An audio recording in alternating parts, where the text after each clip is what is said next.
കുറേയധികം കാര്യങ്ങൾ ഇത് സംബന്ധിക്കുന്ന മുനമ്പത്തെ ഇത് സംബന്ധിക്കുന്നതും വഖഫിന്റെ ക്രൂരതകളെ സംബന്ധിക്കുന്നതും വഖഫ് കൊണ്ടുള്ള ദോഷങ്ങളെ സംബന്ധിച്ചും എനിക്കറിയാവുന്ന രീതിയിൽ, അന്ന് അധികം ഇതിനെക്കുറിച്ച് പഠിച്ചു തുടങ്ങിയിട്ടില്ല, എനിക്കറിയാവുന്ന രീതിയിലെല്ലാം ഞാൻ അച്ഛൻ അങ്ങോട്ട് ഇട്ടുകൊടുത്തു. അപ്പോഴെന്തോ ഞാൻ പറയുന്നതിൽ കാര്യമുണ്ടെന്ന് അച്ഛന് മനസ്സിലായി. അപ്പൊ അച്ഛൻ എന്നോട് പറഞ്ഞതാണ്, ഞാൻ ഇതിനെക്കുറിച്ചൊന്ന് പഠിക്കട്ടെ, പഠിച്ചതിന് ശേഷം ഞാൻ പ്രതികരിക്കാം. അവിടെ നിന്നാണ് നിങ്ങളുടെ രക്ഷകനായിട്ടുള്ള ജോഷി മയ്യാറ്റിൽ എന്ന് പറയുന്ന വൈദികൻ പിറ്റേ ദിവസം തൊട്ട് ഞാൻ കാണുന്നത് അതിനെക്കുറിച്ച് ആഴത്തിൽ പഠിച്ചുകൊണ്ട് വഖഫിനെ കുറിച്ച് എല്ലാവിധ അതിന്റെ ദൂഷ്യവശങ്ങളെ കുറിച്ചും എഴുതിക്കൊണ്ട് ജോഷി മയ്യാറ്റിൽ അച്ഛൻ രംഗത്തെത്തുന്നതാണ് കാണുന്നത്. പിന്നെ അച്ഛൻ ഒരു പെട്ടെന്നൊരു മൂവ്മെന്റ് നടത്തി, ഇതിനെതിരെ ഒരു സോഷ്യൽ മീഡിയ ക്യാമ്പയിൻ ആരംഭിക്കണം. ആ സോഷ്യൽ മീഡിയ ക്യാമ്പയിനിലൂടെ ഇത് ജനങ്ങളിലേക്ക് എത്തിക്കണം. കാര്യം നമ്മളുടെ ഒന്നും വാക്കുകളെ, ഇപ്പൊ നമ്മൾ 3000 രൂപ അടച്ച് ഇവിടുത്തെ പ്രസ് ക്ലബിൽ ഒരു മീറ്റിംഗ് നടത്തിയാൽ കുറച്ച് ചാനലുകാർ വരും, പക്ഷെ അവർ റെക്കോർഡ് ചെയ്തിട്ട് പോവും. അവരൊരിക്കലും നമ്മൾ പറയുന്നത് പൂർണ്ണമായിട്ടും കൊടുക്കില്ല. അവർക്ക് ഇഷ്ടമുണ്ടെങ്കിൽ മാത്രമേ കൊടുക്കൂ. മുക്കേണ്ട വാർത്ത അവർ മുക്കും, കൊടുക്കേണ്ടത് കൊടുക്കും, വളച്ചൊടിക്കേണ്ടത് അവർ വളച്ചൊടിക്കും. അപ്പൊ സോഷ്യൽ മീഡിയ ആണ് ഇതിന് നല്ലത് എന്ന് ജോഷി തിരിച്ചറിയുകയും അച്ഛൻ മുനമ്പം എന്ന് പറഞ്ഞുകൊണ്ട് 2 വാട്സപ്പ് ഗ്രൂപ്പുകൾ രൂപീകരിക്കുകയും ചെയ്തു. അന്ന് ഞങ്ങൾക്ക് ഇത് ചെയ്തത് കാസയുടെ ലേബൽ ഉപയോഗിക്കാതെ, ആരും കാസ എന്ന് പറയാതെ ജോഷി അച്ഛന് വേണ്ടുന്ന കാര്യങ്ങളെല്ലാം ചെയ്യുക, കാസയുടെ മറ്റു പ്രവർത്തനങ്ങളെല്ലാം മാറ്റിവെച്ചുകൊണ്ട് ജോഷി അച്ഛന് വേണ്ടുന്ന പിന്തുണ കൊടുക്കുക. അങ്ങനെ വീഡിയോകൾ, പോസ്റ്ററുകൾ, കൊച്ചു കൊച്ചു റീലുകൾ, ഇങ്ങനെ പലതും പല രീതിയിൽ എത്തിച്ച് അവിടെ നിന്നാണ് ജോഷി അച്ഛന്റെ പോരാട്ടം തുടങ്ങുന്നത്. ഒപ്പം ഞങ്ങളുടെ പുറകിൽ നിന്നുള്ള സപ്പോർട്ടും. പിന്നെ നിങ്ങളുടെ ഈ സമരം, ഇത് മുനമ്പം ജനങ്ങൾ, ഈ കേരളവും ഈ ഭാരതവും ഏറ്റെടുക്കുകയായിരുന്നു. അങ്ങനെയാണ് ഇതിലേക്ക് ഞങ്ങൾ എത്തുന്നത്. പക്ഷേ ഞങ്ങൾക്ക് ഈ സംഘടന തുടങ്ങിയതൊന്നും ഒരു മെത്രാന്റെയും മോതിരം മുത്തിയിടുന്ന ഫോട്ടോ എടുത്ത് സ്റ്റാറ്റസ് ഇട്ട് ബന്ധുക്കളെ കാണിച്ച് കയ്യടി മേടിക്കാനൊന്നുമല്ല. 2018 തുടങ്ങിയിട്ട് ഇപ്പോൾ ഏകദേശം 2025 ഇത്രയും വർഷത്തിനിടയിൽ, ഈ 5-6 വർഷത്തിനിടയിൽ ഒരു പിതാക്കന്മാരുടെയും അപ്പോയിന്റ്മെന്റ് മേടിച്ച് ഞങ്ങൾ ആരെയും കാണാൻ പോയിട്ടില്ല. ഞങ്ങളെ കാണണമെന്ന് പറഞ്ഞിട്ടുള്ള പിതാക്കന്മാരുമായിട്ട് സംസാരിച്ചിട്ടുണ്ട് എന്നല്ലാതെ ഒരാളുടെയും അപ്പോയിന്റ്മെന്റ് മേടിച്ച് അങ്ങോട്ട് പോയി അവരുടെ മോതിരം മുത്തി ആ ഫോട്ടോ എടുത്ത് പിറ്റേ ദിവസം സ്റ്റാറ്റസ് ആക്കിയിട്ട് ഇതൊന്നും ഞങ്ങൾ ചെയ്തിട്ടില്ല. എന്നാൽ പിതാക്കന്മാർക്ക് എന്തെങ്കിലും, വൈദികർക്ക് എന്തെങ്കിലും, സന്യസ്തർക്ക് എന്തെങ്കിലും ആവശ്യമുണ്ടോ, അവരെ വിളിക്കാതെ തന്നെ അവിടെ എത്തും, അവർക്ക് വേണ്ടുന്ന കാര്യങ്ങൾ ചെയ്തു കൊടുക്കും. പക്ഷെ പറയാനുള്ളത്, മാർപ്പാപ്പയായാലും ശരി, മെത്രാനായാലും ശരി, വൈദികരായാലും കന്യാസ്ത്രീയായാലും ഇനി ഏത് വലിയ രാഷ്ട്രീയക്കാരനായാലും പറയാനുള്ളത് ഞങ്ങൾക്ക് മുഖത്ത് നോക്കി പറയും. ഞങ്ങൾക്ക് ഞങ്ങളുടെ സഹോദരങ്ങളാണ് വലുത്. അവരുടെ പ്രശ്നങ്ങൾ ശരിക്കും പറയും കാസ ഇവിടെ വർഗീയത ഉണ്ടാക്കിയെന്ന്. ഒരിക്കലുമല്ല. ഇവിടുത്തെ വർഗീയതയും നമ്മളോടുള്ള അവഗണനയുമാണ് കാസ എന്ന് പറയുന്ന സംഘടനയെ ഉണ്ടാക്കിയത്. ഞങ്ങളൊക്കെ ബിസിനസ്സും അവനവന്റെ ജോലിയും വീടും ഹോബികളും ഒക്കെ ആയിട്ട് നടന്നതായിരുന്നു. ഞാനും അതുപോലെ തന്നെയായിരുന്നു. ഒരു കോൺഗ്രസ് കുടുംബത്തിൽ ജനിച്ച ഒരാളായിരുന്നു. എനിക്ക് എന്റെ ബിസിനസ്സും എന്റെ ഹോബികളും ഒക്കെ ഉണ്ടായിരുന്നുള്ളൂ. എനിക്കുണ്ടായിരുന്ന ഒരേ ഒരു മകൾ ഈ ലവ് ജിഹാദ് എന്ന് പറയുന്ന ഇതിലൂടെ 18 വയസ്സ് 3 മാസമുള്ളപ്പോൾ എനിക്കുണ്ടായിരുന്ന ഒരേ ഒരു മകൾ എനിക്ക് നഷ്ടപ്പെട്ടു. അതോടെ എന്റെ കുടുംബം തകർന്നു. എന്റെ ബിസിനസ്സുകളെല്ലാം ഞാൻ വേണ്ടെന്ന് വെച്ചു. അപ്പോ എന്റെ ജീവിതത്തിൽ ഞാൻ അറിഞ്ഞ കാര്യങ്ങളാണ് ഇവിടുത്തെ പെൺകുട്ടികളെ പ്രണയത്തിന്റെ കെണിയിൽ പെടുത്തുന്നുണ്ട്. കൂട്ടുകാരികളായിട്ടുള്ള പെൺകുട്ടികൾക്ക് അതിൽ റോളുണ്ട്. പ്രണയമെന്ന് പറഞ്ഞുകൊണ്ട് ശാരീരികമായി കീഴ്പ്പെടുത്തി ഉപയോഗിക്കുന്നുണ്ട്. അതിന്റെ വീഡിയോകൾ എടുത്ത് ബ്ലാക്ക് മെയിൽ ചെയ്യുന്നുണ്ട്.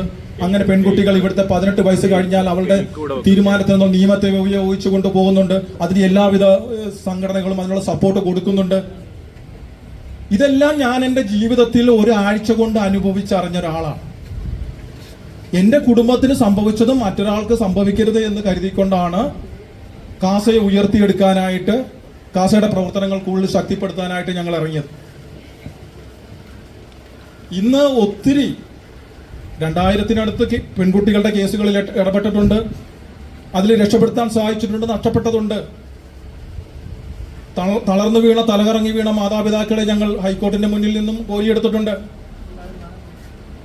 അപ്പൊ ഞങ്ങളുടെ ലക്ഷ്യമെന്ന് പറയുന്നത് ക്രിസ്ത്യൻ സമുദായത്തിലെ ആളുകൾക്കെതിരെ ഉണ്ടാകുന്ന ഒരു കാര്യം പോലും ചോദ്യം ചെയ്യപ്പെടാതെ പോകരുത് എന്നുള്ളത് മാത്രമാണ്.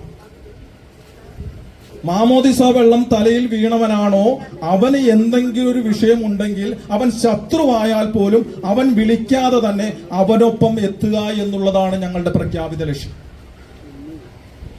ഒപ്പം തന്നെ എൻ്റെ രാജ്യം എൻ്റെ വിശ്വാസം എന്നുള്ളതാണ് ഞങ്ങളുടെ ആപ്തവാക്യം. എൻ്റെ സ്വന്തം വിശ്വാസം പോലെ തന്നെ സ്വന്തം രാജ്യത്തെ സ്നേഹിക്കുക. രാജ്യം ആര് ഭരിക്കുന്നു, കോൺഗ്രസ് ഭരിക്കുന്നു, നാളെ കമ്മ്യൂണിസ്റ്റുകാർ ഭരിച്ചാലും ഇനി BJP തിരിച്ചു ഭരിച്ചാലും ആര് ഭരിച്ചാലും കുഴപ്പമില്ല, രാജ്യത്തിനൊപ്പം നിന്നുകൊണ്ട് ദേശീയതയിലൂന്നിയുള്ള വിശ്വാസ സംരക്ഷണം, അതാണ് കാസ ലക്ഷ്യം വെക്കുന്നത്. അപ്പോൾ ഞങ്ങളുടെ ഈ ഒരു തീരുമാനമാണ് ഞങ്ങളെ നിങ്ങൾക്കൊപ്പം ഇപ്പോഴും ഉറച്ചു നിൽക്കുന്നത്. നിങ്ങളുടെ പ്രശ്നം തീരുക എന്നുള്ളത് മാത്രമേ ഉള്ളൂ ഞങ്ങൾക്ക് ഇതിൽ നിന്നുള്ള ഞങ്ങളുടെയും നേട്ടം, അല്ലെങ്കിൽ ഞങ്ങളുടെയും സന്തോഷം എന്ന് പറയുന്നത് നിങ്ങളുടെ ഈ പ്രശ്നം എന്നേക്കും പരിഹരിക്കുക എന്നുള്ളതാണ്. അതിന് അധികം നാളുകളില്ല, ഏതാനും നാളുകൾക്കുള്ളിൽ തന്നെ ആ വിഷയത്തിന് ഒരു പരിഹാരമുണ്ടാകും. ആ സന്തോഷത്തിലും ഞങ്ങൾ പങ്കാളികളാകാൻ അന്ന് ഞങ്ങൾ ഇവിടെ എത്തും. നമസ്കാരം. പേരെന്തായിരുന്നു? ടോണി. കാസയുടെ എന്ത് ചുമതല വഹിക്കുന്നത്? കാസയിൽ ഞാൻ സംസ്ഥാന വൈസ് പ്രസിഡന്റാണ്. അതുപോലെ തന്നെ ബാംഗ്ലൂർ കാസയിലും ഉണ്ട്.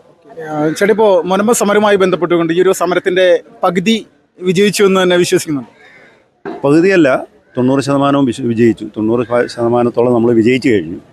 ഇനിയുള്ളത് ഒരു ഗവൺമെൻറ്റിൻ്റെ നടപടികൾ മാത്രമാണ്. ആ നടപടികൾ പെട്ടെന്നുണ്ടാവും എന്നുള്ളതാണ് എൻ്റെ ഒരു വിശ്വാസം. ഇപ്പോൾ കാസയുടെ ഭാഗത്ത് നിന്ന് ഇനി മുന്നോട്ടുള്ള പ്രയാണം എങ്ങനെയായിരിക്കും ഇവർക്കൊപ്പം? കാസ ഇവർക്ക് റവന്യൂ അവകാശം കിട്ടുന്നിടം വരെ കാസ ഇവരുടെ കൂടെയുണ്ട്. കാസയുടെ എല്ലാ പ്രവർത്തനങ്ങളും ഇതുപോലെ തന്നെ ഇപ്പം നമ്മൾ കൂടുതലായിട്ട് അവർക്ക് സപ്പോർട്ട് കൊടുത്തിരുന്ന സോഷ്യൽ മീഡിയയിലാണ്. ഈ സോഷ്യൽ മീഡിയ സപ്പോർട്ടുകൾ വീണ്ടും നമ്മൾ കണ്ടിന്യൂ ചെയ്തുകൊണ്ടിരിക്കും. ഭാവിയിലുണ്ടോ? നല്ല രീതിയിൽ തന്നെ അവരുടെ കൂടെ ഉണ്ടാവും. അവർക്ക് റവന്യൂ അവകാശം കിട്ടുന്നിടം വരെ നമ്മൾ അവരുടെ കൂടെ ഉണ്ടാവും. ഇത് ഈ വഖഫ് ബോർഡുമായി ബന്ധപ്പെട്ടുകൊണ്ട് ഇപ്പോൾ വലിയ രീതിയിലുള്ള പ്രചരണങ്ങളും അതോടൊപ്പം രാജ്യവ്യാപകമായിട്ടുള്ള പ്രതിഷേധങ്ങൾക്കൊക്കെ തയ്യാറായിട്ട് ഒരു വലിയ വിഭാഗം മുന്നോട്ട് വരുന്നുണ്ട്. അതിനെ പ്രതിരോധിക്കാനായിട്ട് ഈ മുനമ്പത്തെ ജനതയ്ക്ക് സാധിക്കും? മുനമ്പത്തെ ജനതയുടെ 1-2 ദിവസം മുമ്പുള്ള ഒരു കമൻറ്റ് ഞാൻ കേട്ടായിരുന്നു. അതായത് അവർ തമ്പുരാനിൽ ആശ്രയിക്കുന്നവരാണ്. അവർ ഈ വേളാങ്കണ്ണി മാതാവിൻ്റെ പള്ളി ഇവിടെ വന്നിരുന്ന് പ്രാർത്ഥിച്ച് പ്രവർത്തിക്കുന്നവരാണ്. അപ്പോൾ അവർക്ക് ഇതെല്ലാം ഈസിയായിട്ട് തരണം ചെയ്യാൻ പറ്റും. അതൊരു വലിയ ബുദ്ധിമുട്ടൊന്നും ആയിരിക്കില്ല. പിന്നെ കോൺഗ്രസ് ഗവൺമെൻറ് ഇപ്പോൾ പോയി നമ്മുടെ സുപ്രീം കോടതിയിൽ അപ്പീലിന് പോകുന്നതുമൊക്കെ വേണ്ടാത്ത വീണ്ടും കോൺഗ്രസ്സിന് ദൂഷ്യമായി മാറുകയുള്ളൂ. ഇപ്പോൾ BJPയിലേക്ക് ഒരുപാട് ക്രിസ്ത്യൻസ് ഈ അടുത്ത കാലത്തായിട്ട് കടന്നു വരുന്നുണ്ട്. കഴിഞ്ഞ ദിവസങ്ങളിലും മുനമ്പത്ത് നടക്കം വരുന്നുണ്ട്. എങ്ങനെ കാണുന്നു ആ ഒരു വിഷയം? അല്ല, BJP തൊട്ടുകൂടാത്തൊരു പാർട്ടിയൊന്നും അല്ലല്ലോ. ഇത് തൊട്ടുകൂടാത്ത പാർട്ടിയാണെന്ന് കോൺഗ്രസ്സുകാരും മാർക്സിസ്റ്റുകാരും പറഞ്ഞുകൊണ്ട് നടക്കുകയല്ലേ. ഒരു ക്രൈസ്തവൻ എന്നുള്ള നിലയിൽ താങ്കളുടെ അഭിപ്രായം? BJPക്ക് തൊട്ടുകൂടാത്ത പാർട്ടിയൊന്നുമല്ല. BJPയിൽ ഒത്തിരി ക്രിസ്ത്യാനികളായിട്ടുള്ളവർ വർക്ക് ചെയ്യുന്നുണ്ട്. അവർ ഇപ്പം നോർത്ത് ഈസ്റ്റിലാണെങ്കിലും ഗോവയിലാണെങ്കിലും അവിടെ എല്ലാം ക്രിസ്ത്യൻ മെജോറിറ്റി ആയിട്ടുള്ള സ്ഥലങ്ങളാണ്. അവിടെയൊക്കെ BJP ഉണ്ട്. അവിടെ നിന്നും അപ്പം ഇതൊന്നും തൊട്ടുകൂടാത്ത പാർട്ടിയൊന്നുമല്ല. BJPയിലും പ്രവർത്തിക്കാം, അതിനൊരു കുഴപ്പമൊന്നുമില്ല. കൂടുതൽ ആളുകൾ BJPയിൽ ചേരണമെന്നുള്ളതാണ്. അതായത് അവർ ഒരു നാഷണലിസ്റ്റ് ആയിട്ടുള്ളൊരു ആൾക്കാർ കൂടുതൽ പേര് BJPയിലോട്ട് ചേരണമെന്നുള്ളതാണ് എൻ്റെ അഭിപ്രായം. കേരളത്തിൽ വലിയ ചേഞ്ച് ഉണ്ടാകാനുള്ള സാധ്യത ഉണ്ടോ ക്രൈസ്തവ സമൂഹത്തിൻ്റെ ഒരു പിന്തുണ BJPക്ക് ലഭിച്ചു കഴിഞ്ഞാൽ? തീർച്ചയായും. കാര്യം പലയിടത്തും ഒരു 90 മണ്ഡലങ്ങളിലേലും ഒരു ഡിസിഷൻ മേക്കേഴ്സാണ് ഈ ക്രൈസ്തവ വോട്ടുകൾ. 90 മണ്ഡലം. അപ്പോൾ അവിടെയൊക്കെ വലിയ മാറ്റങ്ങൾ സംഭവിക്കാം. ഇപ്പം നമ്മൾ തീരെ പ്രതീക്ഷിക്കാതെ തൃശ്ശൂർ മാറ്റം സംഭവിച്ചില്ലേ. അപ്പോൾ അതുപോലുള്ള മാറ്റങ്ങൾ വീണ്ടും പ്രതീക്ഷിക്കാം. ഈ സുരേഷ് ഗോപി വലിയ പിന്തുണയാണ് നിങ്ങൾക്ക് നൽകുന്നത് ഈ ഒരു വിഷയത്തിൽ. അത് എത്രത്തോളം അദ്ദേഹത്തിൻ്റെ ഈ ഒരു പിന്തുണയോട് ഇനി നിങ്ങളുടെ ഒരു അഭിപ്രായം എന്താണ് ഈ ഒരു സമയത്ത്? സുരേഷ് ഗോപി സാറ് വളരെയേറെ നമ്മളെ സപ്പോർട്ട് ചെയ്യുന്നുണ്ട്. നമ്മൾ ഇതുപോലെ തന്നെ മുനമ്പത്തുകാർക്ക് വേണ്ടിയിട്ട് അവിടെ നമ്മുടെ പാർലമെൻറ്റിൽ സംസാരിച്ച 2 പേര് സുരേഷ് ഗോപി സാറും ജോർജ് കുര്യൻ സാറുമാണ്. അവർ നമ്മുടെ പ്രസിഡൻറ്റുമായിട്ടൊക്കെ നിരന്തരം ടച്ചിലുണ്ട്. അതുപോലെ തന്നെ അവർ മാത്രമേ അവിടെ എതിർത്ത് സംസാരിക്കാനുണ്ടായിരുന്നുള്ളൂ. ഈ ബ്രിട്ടാസിനെതിരെയും രാധാകൃഷ്ണനെതിരെയൊക്കെ സംസാരിക്കാനെതിരായിട്ട് ഇവർ 2 പേര് മാത്രമേ ഉണ്ടായിരുന്നുള്ളൂ. അപ്പോൾ അവരൊക്കെ നല്ല രീതിയിൽ തന്നെയാണ് ഇതിനെ സപ്പോർട്ട് ചെയ്യുന്നത്.